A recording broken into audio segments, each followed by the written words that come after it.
আগস্টের পরে আমাদের শত শত ছাত্রলীগের নেতাকর্মীকে হত্যা করা হয়েছে, ছাত্রলীগের নেতাকর্মীদের নির্যাতন করা হচ্ছে। তার যে গণতান্ত্রিক অধিকার, ছাত্রলীগের ছেলেমেয়েরা সে পরীক্ষা দিতে পারছে না, বিভিন্ন কলেজে পরীক্ষা দিতে গিয়ে, ইউনিভার্সিটিতে পরীক্ষা দিতে গিয়ে মব জাস্টিসের শিকার হচ্ছে। তার প্রতিবাদে এবং বিশেষ করে আপনারা জানেন যে প্রফেসর ইউনূসের সরকার বাংলাদেশে যে গণহত্যা চালাচ্ছে, গোপালগঞ্জে যে গণহত্যা চালিয়েছে, সাধারণ মানুষকে হত্যা করছে, অনেক লাশ গুম হয়েছে, তার প্রতিবাদে এখানে বাংলাদেশ ছাত্রলীগ কাজ করছে। আপনারা জানেন যে বাংলাদেশ ছাত্রলীগ এটি ঐতিহ্যবাহী সংগঠন। বঙ্গবন্ধুর হাতে গড়া এই সংগঠনটি সারা বাংলাদেশে আজকে আওয়ামী লীগের এই কঠিন সময়ে ছাত্রলীগ অতন্ত্র প্রহরীর মতো কাজ করছে। বাংলাদেশের যত গণতান্ত্রিক আন্দোলন, সকল গণতান্ত্রিক আন্দোলনে ছাত্রলীগ ওতপ্রোতভাবে জড়িত ছিল, তার ধারাবাহিকতায় ছাত্রলীগ কাজ করছে। এবং ছাত্রলীগের আজকে এখানে তরুণরা যেভাবে জেগে উঠেছে, আমাদের বিশ্বাস যে অচিরেই এই বাংলাদেশে আমরা এই ফ্যাসিস্ট সরকারের পতন দেখতে পাবো। আজকে এই আলতাবালি পার্ক আপনারা জানেন অন্যায়ের বিরুদ্ধে এই যুক্তরাজ্যের মাটিতে এক প্রতীকী একটি জায়গা। সেই জায়গাতে দাঁড়িয়ে আজকে আমাদের স্বদেশ, আমাদের প্রাণের বাংলাদেশ যে নৈরাজ্য চলছে, যে সন্ত্রাসী কার্যকলাপ চলছে, আমাদের সাজানো গোছানো দেশকে ধ্বংস যে কার্যক্রম চলছে, তার প্রতিবাদে আজকে আপনারা জানেন গোপালগঞ্জে গণহত্যা হয়েছে।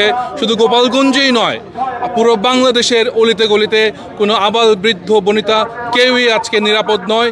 সেই সকল অপরাধের প্রতিবাদে, সেই সকল সন্ত্রাসীদের আপনার যে কার্যক্রমের প্রতিবাদে আজকে যুক্তরাজ্য ছাত্রলীগ এখানে সমবেত হয়েছে।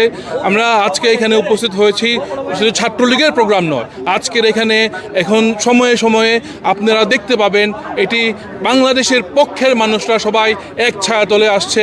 কারণ আজকে যারা বাংলাদেশের অবৈধভাবে আমাদের ক্ষমতা দখল করেছে এবং তারা আর কোনো কিছুই হোক না হোক, তারা আমাদের এই দেশ চায়নি, তাদের দোসররাই আজকে আমাদের দেশে যারা মুক্তিযোদ্ধা তাদেরকে কোমরে দড়ি বেঁধে, বৃদ্ধ মানুষ তাদেরকে যেরকম হেঁচড়া টান দিয়ে নিয়ে যাচ্ছে, কোনো সভ্য দেশে এইরকম হতে পারে না। এর থেকে বোঝা যায় তারা সেই ৭১-এ পরাজিত শক্তি, আমাদের লাল সবুজের পতাকাকে তারা খামচে ধরেছে। এই সকলের প্রতিবাদে শুধু বাংলাদেশ আওয়ামী লীগ নয়, ছাত্রলীগ নয়, যুবলীগ নয়, যারা বাংলাদেশকে ভালোবাসেন, সময় এসেছে আমাদের সবাইকে এক হতে হবে। এক হয়ে আমাদের দেশকে আবারও আমাদের উদ্ধার করতে হবে এই শকুনদের হাত থেকে।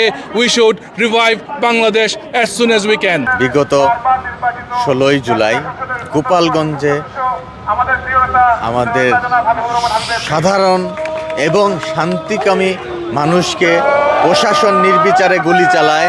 সেখানে অনেক লোক নিহত হন এবং শত শত লোক আহত হন। তাদেরকে সঠিকভাবে হসপিটালে চিকিৎসাও দেওয়া হয়নি।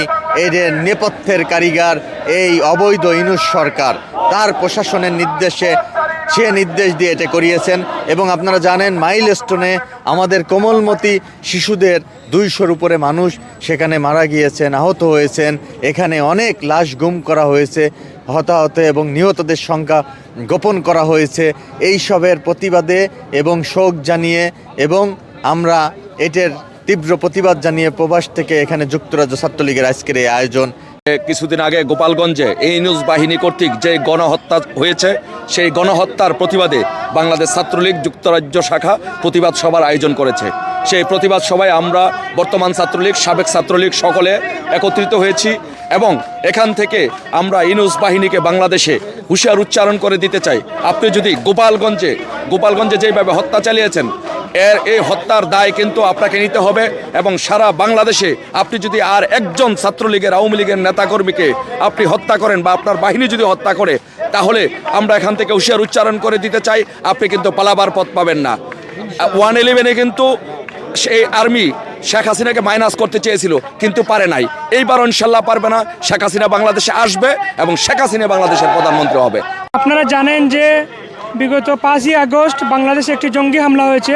সেই জঙ্গি হামলায় মাননীয় প্রধানমন্ত্রী, বাংলাদেশের বৈধ প্রধানমন্ত্রী দেশরত্ন শেখ হাসিনাকে এই বাংলাদেশকে বিতাড়িত করার মাধ্যমে সুদি ইউনূস, জঙ্গি ইউনূস এই বাংলাদেশকে একটি বাংলাদেশের সার্বভৌমত্বকে বিনষ্ট করার জন্য, বাংলাদেশের অস্তিত্বকে বিনষ্ট করার জন্য, বাংলাদেশের মানচিত্রকে আমেরিকার কাছে বিক্রি করার জন্য যে জঙ্গি হামলা করেছে, সেই জঙ্গি হামলার প্রতিবাদে গোপালগঞ্জে যে হামলা হয়েছে সে গোপালগঞ্জের হামলার প্রতিবাদে আমরা এখানে সমাবেত হয়েছি।